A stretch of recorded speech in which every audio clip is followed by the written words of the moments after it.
إن الحمد لله نحمده ونستعينه ونستغفره ونعوذ بالله من شرور أنفسنا ومن سيئات أعمالنا من يهده الله فلا مضل له ومن يضلل فلا هادي له واشهد ان لا اله الا الله وحده لا شريك له واشهد ان محمدا عبده ورسوله يا ايها الذين امنوا اتقوا الله حق تقاته ولا تموتن الا وانتم مسلمون يا ايها الناس اتقوا ربكم الذي خلقكم من نفس واحدة وخلق منها زوجها وبث منهما رجالا كثيرا ونساء واتقوا الله الذي تساءلون به والأرحام إن الله كان عليكم رقيبا يا أيها الذين آمنوا اتقوا الله وقولوا قولا سديدا يصلح لكم أعمالكم ويغفر لكم ذنوبكم ومن يطع الله ورسوله فقد فاز فوزا عظيما أما بعد فإن أصدق الحديث كتاب الله وخير الهدى هدى رسولنا صلى الله عليه وسلم وشر الأمور محدثاتها وكل محدثة بدعة وكل بدعة ضلالة وكل ضلالة في النار. إخوة الإيمان، أوصيكم بتقوى الله سبحانه وتعالى، فإن التقوى خير زاد ليوم المعاد. قال جل وعلا: وتزودوا فإن خير الزاد التقوى واتقوني يا أولي الألباب. إخوة الإيمان، awali kabisa naianza khutba yangu kwa kuihusia nafsi yangu kwanza, lakini kadhalika kukuhusieni nyinyi pia katika jambo zima la kumcha Allah subhanahu wa ta'ala, kumwogopa Allah subhanahu wa ta'ala kwa kutekeleza maamrisho yake Allah na kuachana na yale yote ambayo Allah subhanahu wa ta'ala ameyakataza au imma kuyagombeza, kwa sababu taqwa, kumwogopa Allah subhanahu wa ta'ala, ndiyo bora ya maandalizi siku ya kukutana na Allah subhanahu wa ta'ala.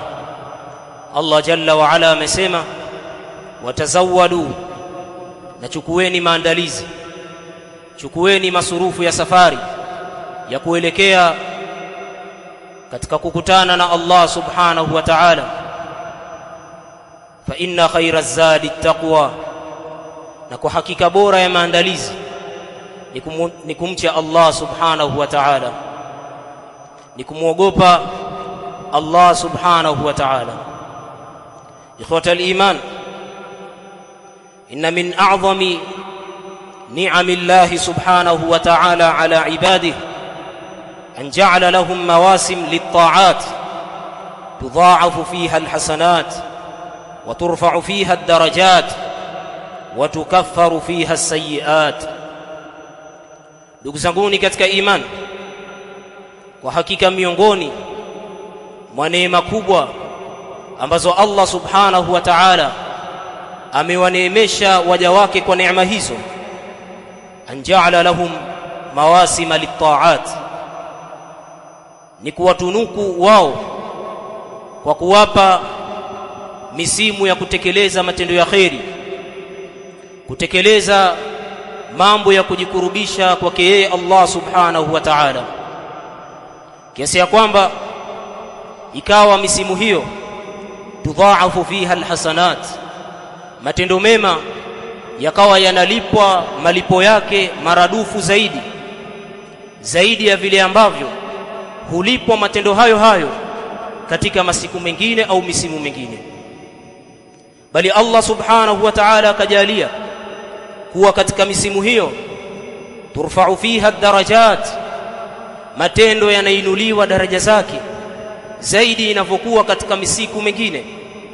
Watukaffaru fiha as-sayyi'at, bali misimu ambayo ikawa ndani yake huwa yanafutwa na kusamehewa yale makosa na madhambi. Ndugu zanguni katika imani, kwa hakika yafahamika kwamba miongoni mwa misimu iliyokuwa bora, masiku yaliyokuwa bora kwa kuachia kauli, ni haya masiku ambayo tuliyokuwa nayo hivi sasa, msimu wa masiku 10 ya mwanzo ya Dhulhijja, masiku ambayo Allah subhanahu wa ta'ala ameyaapia katika kitabu chake. Na nyinyi mafahamu kwamba Allah subhanahu wa ta'ala anapoliapia jambo, hii yaonyesha utukufu na sharaf ya jambo hilo. Allah subhanahu wa ta'ala ameapia masiku haya kwa kusema wal fajr wa layalin ashr, na apa kwa wakati wa alfajiri, wa layalin ashr, bali naapa kwa masiku 10 ya mwanzo ya Dhulhijja, masiku 10 ya mwanzo ya mfunguo 3. Abdullah ibn Abbas katika hadithi ambayo ameipokea Imam al-Bukhari, yeye amesema radiyallahu ta'ala anhu kwamba masiku 10 ya mwanzo ya Dhulhijja, masiku 10 haya ambayo Allah subhanahu wa ta'ala ameyaapia katika aya hii, ni masiku 10 ya mwanzo ya Dhulhijja. Bali jumhur ya mufassirin wengi wamekwenda katika kauli hii ya Abdullah ibn Abbas kwamba layal al-ashr ni masiku 10 ya mwanzo ya Dhulhijja. Hii yaonyesha utukufu na nafasi ya masiku haya ya mwanzo ya Dhulhijja. Bali itoshe hadithi ya Mtume alayhi salatu wassalam kuhusiana na masiku 10 haya ya mwanzo ya Dhulhijja, pale Mtume alayhi salatu wassalam aliposema ma min ayamin al-amalu as-salihu fihi au al-amalu as-salihu fiha, hakuna masiku yoyote katika huu ulimwengu al-amalu as-salihu fiha, kufanya amali njema ndani ya masiku hayo, ahabbu ila Allah, ikawa amali hiyo inapendeza zaidi kwa Allah subhanahu wa ta'ala min hadhihi al-ayyam al-ashr, kisha amali hiyo ikawa inashinda ule ubora wake na fadhila zake vile ambavyo inavyopendeza amali hiyo katika masiku 10 ya mwanzo ya Dhulhijja. Ndugu zanguni katika imani, al-aqil, mwenye akili, aliyekuwa anatanabahika, mwenye maarifa, mwenye hofu ya kumwogopa Allah subhanahu wa ta'ala, ni yule ambaye yaghtanim al-mawasim, anakuwa anajivunia na misimu hii kabla fawatiha, kabla ya kuondoka kwake.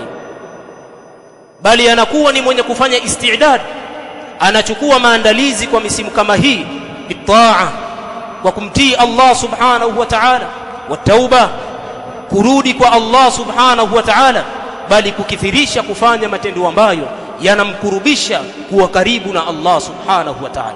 Huyu ndiye mwenye akili. Kinyume chake, mtu mpumbavu, asiyejielewa, asiyejifahamu, ni yule ambaye akayaona masiku haya ni kama vile masiku mengine ya mwaka au masiku mengine yaliyopita katika misimu ya mwaka. Huyu ni mtu ambaye aliyekuwa hakuyapa hadhi masiku kama haya. Ndugu zangu ni katika imani, wanataja wanawachuoni kwamba katika mambo yaliyokuwa makubwa yenye kumsaidia muislamu, yenye kumsaidia mja wa Allah subhanahu wa ta'ala katika kujivunia na kufaidika na misimu kama hii, ni kuukumbuka wasia wa Mtume alayhi salatu wassalam, wasia ambao umekuja katika hadithi ambayo ameipokea Imam al-Hakim rahimahullahu ta'ala, lakini kadhalik hadithi ambayo wameipokea wanawachuoni wengine, na al-Allama al-Albani rahimahullahu ta'ala akaihasanisha hadithi hii. Hadithi inatoka kwa sahaba Abdullah ibn Abbas. Abdullah ibn Abbas radiyallahu ta'ala anhuma asema Mtume sallallahu alayhi wasallam amesema alipokuwa akitoa wasia wake akiwaambia maswahaba zake, ightanim khamsan qabla khamsin, faidika, jivunie mambo matano kabla ya mambo matano, faidika na mambo matano kabla ya kutoweka mambo hayo matano. Mtume alayhi salatu wassalam akaanza kulitaja jambo la kwanza akiwaelekea vijana, kwa sababu wao ndiyo nguvu kazi. Mtume alayhi salatu wassalam akasema, shababaka kabla haramik, ujana wako kabla ya uzee wako. Faidika na hili, kwa sababu wewe hivi sasa kuna mambo waweza kuyatekeleza, mambo ambayo ukiondoka ujana wako, ukifika kuanzia miaka 35, 40, 50, kuna mambo huwezi kuyatekeleza tena, mambo ambayo ulipokuwa katika miaka 20, miaka 30, miaka 35 ulikuwa ukiyatekeleza mambo hayo kwa wepesi tu, lakini hivi sasa huwezi kuyatekeleza tena.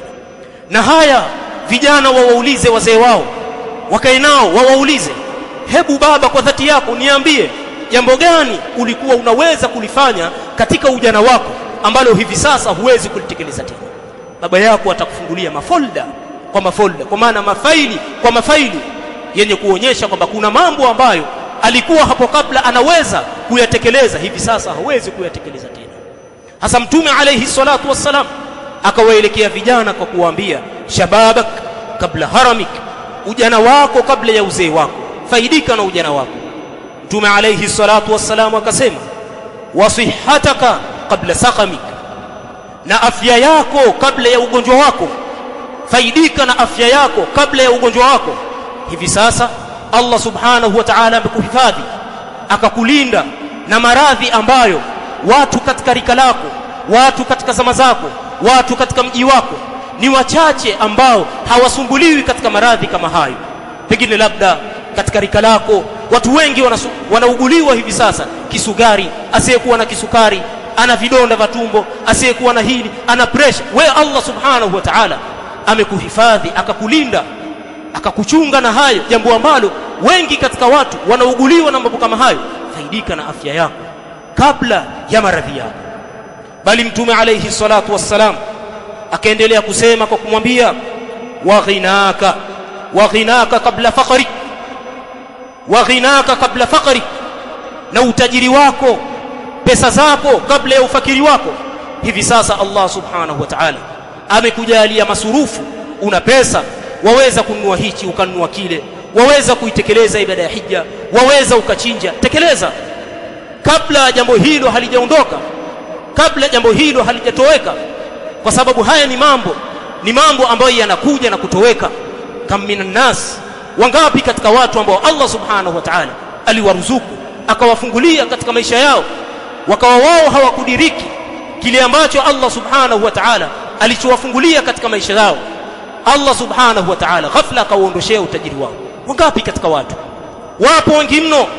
Kwa hiyo wewe Allah subhanahu wa ta'ala kakujalia unapata kipato chako, watekeleza majukumu yako, unawalisha watu wako, unawalisha ahli zako, watoto wako, familia yako inakwenda vizuri, unawasomesha.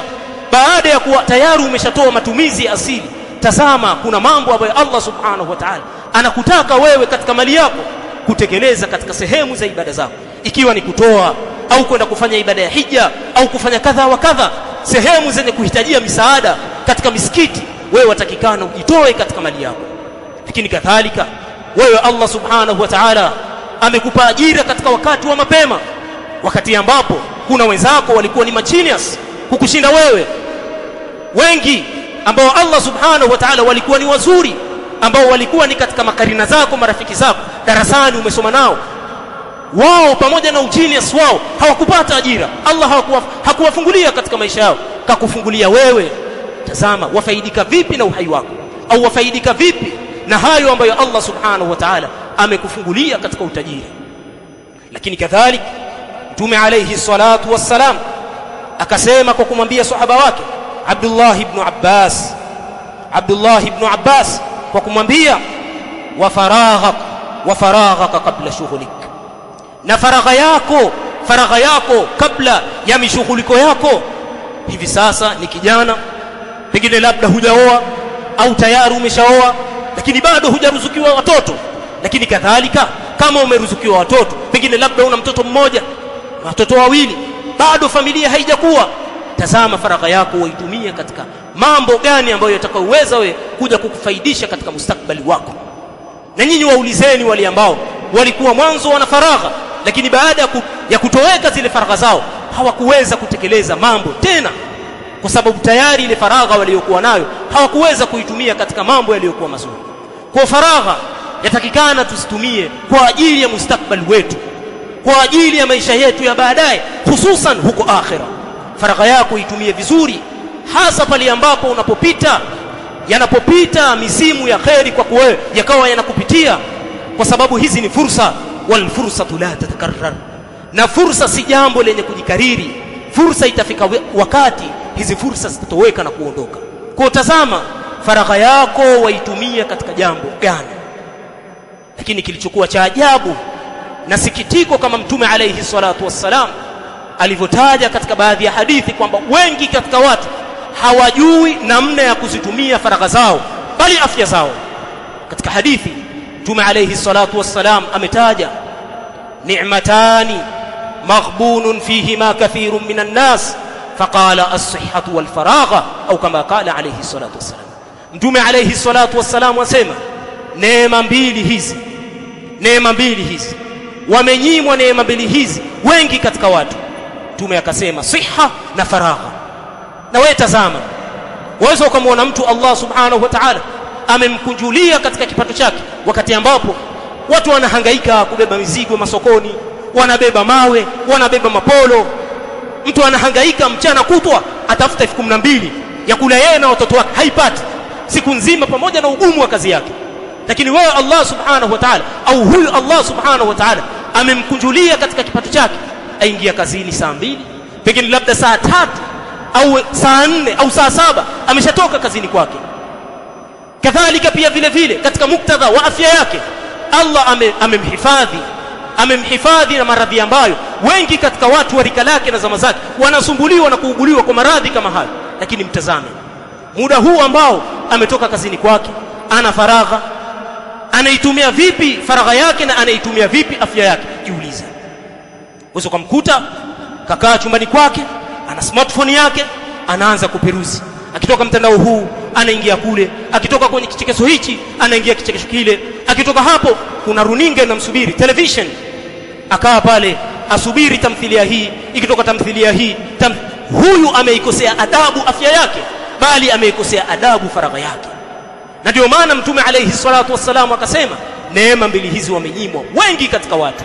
Kwa nini? idh yasrifunahuma fi ghairi mahallihima, kwa sababu wengi katika watu wanazitumia neema mbili hizi katika sehemu ambazo hazistahiki kutumiwa neema mbili hizi. Yani wewe Allah amekupa afya, amekupa faragha, amekupa ujana, unaitumia faragha yako, afya yako katika mambo ya kipuzi, kufuatilia mipira, kufuatilia mechi, kufuatilia mambo ya kipuzi, kufuatilia season. Katika masiku kama haya wewe utakwenda kumjibu nini Allah subhanahu wa ta'ala? Kuwatakikana ujitathmini na ujipekue namna gani waitumia faragha yako, kwa sababu hiyo faragha ipo siku itatoweka, afya yako ipo siku itatoweka, ujana wako ipo siku utatoweka. Kwa hiyo neema hizi hazidumu. Kwa as-sa'id ni yule ambaye anawaidhika kwa haya, akatazama kitu gani ametanguliza mbele ya Allah subhanahu wa ta'ala. aqulu ma tasma'un astaghfirullah. Alhamdulillah wassalatu wassalamu ala rasulillah wa ala alihi wa ashabihi ajma'in, amma ba'd.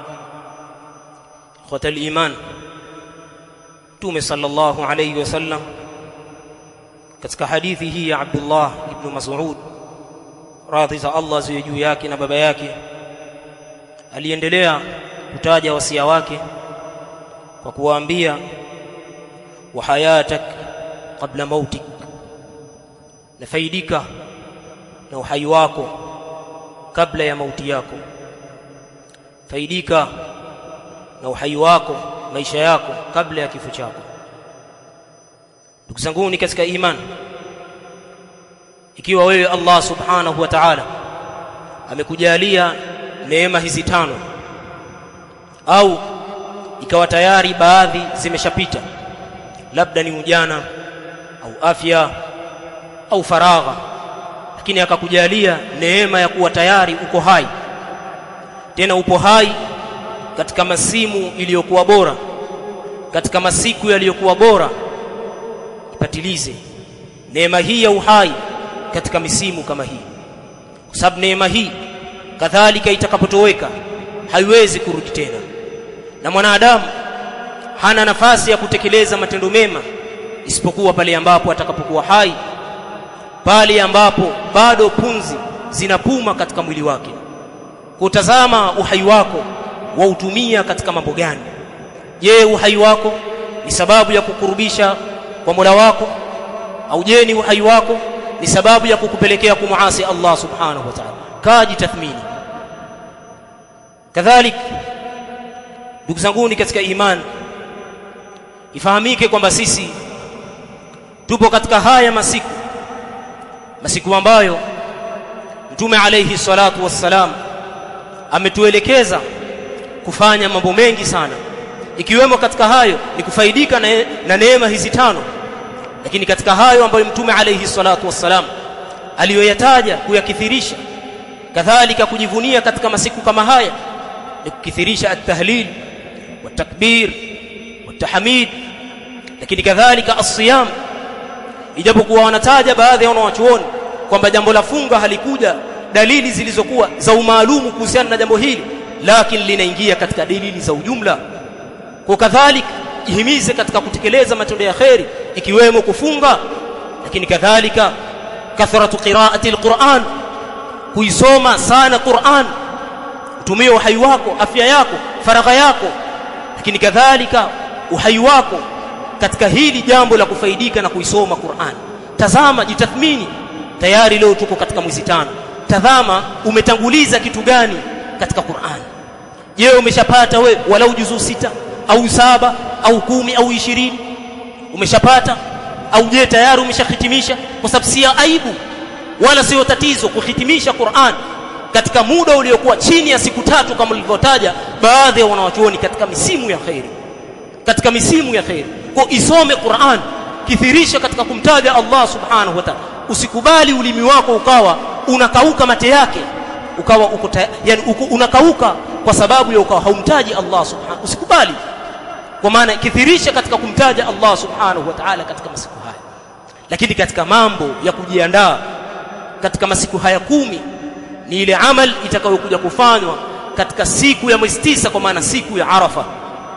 Nalo ni jambo la kufunga siku hii, kwa sababu Mtume alayhi salatu wassalam ametaja malipo ya siku hii kwa kusema ahtasibu ala Allah, mimi ninatarajia kutoka kwa Allah subhanahu wa ta'ala an yukaffira as-sanata allati qablaha was-sanata allati ba'daha. Mimi ninatarajia kwa saumu hii ya Arafa Allah afute madhambi ya mwaka uliopita na madhambi ya mwaka unaofuata. Kwa kadhalika tukana tujihimize itakapofika siku ya Arafa kufunga, kuamka na funga, lakini kadhalika kuitumia siku hii kukaa faragha kwa ajili ya Allah subhanahu wa ta'ala. Usikubali siku hii ikawa ndiyo siku ya kupelekwa masokoni au kupelekwa kule na huku, wakati ambapo kuna uwezekano wa kuyafanya hayo kabla ya siku hii. Kwa yafanya hayo kabla ya kufika siku ya Arafa, ili upate kuitumia siku hii hasa jioni yake kukaa faragha na Allah subhanahu wa ta'ala. Lakini kadhalika kujiandaa na jambo la kuchinja, jambo ambalo wengi katika Waislamu wanalizembea, na wengine wana uwezo katika hili jambo kulitekeleza, wana uwezo katika kulitekeleza hili jambo, lakini basi tu kwa kutokujali, kutokuthamini, wakawa wanaliona kwamba ni jambo la kawaida. Lakini jambo hili ambalo wewe waliona kwamba ni la kawaida ndilo ambalo Mtume sallallahu alaihi wasallam amelitaja katika hadithi kwa kusema man wajada sa'atan ay sa'atan min al-mal, kwamba yule ambaye atakayepata ukunjufu katika mali Allah akamkunjulia katika siku za Eid, akatoa matumizi yake ya asili ya kuwalisha wake zake, watoto wake, tayari kashakamilisha yale anayoyahitajia katika matumizi ya asili, na ikawa kuna kiwango bado kimebaki, man wajada sa'atan min al-mal falam yudhahi, na ikawa hana nia ya kuchinja, Mtume sallallahu alaihi wasallam akasema fala yaqrabanna musallana, asije asikurubie katika viwanja vyetu vaidi, katika misalla yetu, asije akae huko kwake, aswali na mke wake, aswali na wanawe. kama alivyomfanyia ubakhili Allah subhanahu wa ta'ala, kadhalika ile sehemu ambayo Allah amewakusanya waislamu asije katika sehemu hii. Kwa sababu ya haya, baadhi ya wanawachuoni wakasema kwamba jambo hili kwa yule aliyekuwa ana uwezo, na ndio kauli ambayo ina nguvu, kuchinja ni wajibu kwa yule ambaye Allah amemjalia ziada ya mali baada ya kutoa mahitajio ya asili, huyu anawajibika kuchinja, kwa sababu asipochinja atakuwa ameacha jambo ambalo ameacha waislamu, na jambo ambalo wanalitekeleza kwa maana sunna ya waislamu atakuwa ameiacha. Jambo gani? Ni kuchinja. inna Allaha malaikatahu yusalluna 'alan nabi ya ayyuhalladhina amanu sallu 'alayhi wa sallimu taslima. Allahumma salli 'ala Muhammadin wa 'ala ali Muhammad kama sallaita 'ala Ibrahim wa 'ala ali Ibrahim innaka Hamidum Majid. Allahumma barik 'ala Muhammadin wa 'ala ali Muhammad kama barakta 'ala Ibrahim wa 'ala ali Ibrahim إنك حميد مجيد. اللهم أخلص عملنا من الرياء، اللهم أخلص عملنا من الرياء، اللهم اجعل عملنا خالصا لوجهك موافقا لمرضاتك نافعا لعبادك إنك سميع الدعاء. اللهم اغفر للمؤمنين والمؤمنات والمسلمين والمسلمات الأحياء منه الأموات. الله ربنا آتنا في الدنيا حسنة وفي الآخرة حسنة وقنا عذاب النار. صل اللهم على نبينا محمد وعلى آله وصحبه وسلم وأقم الصلاة.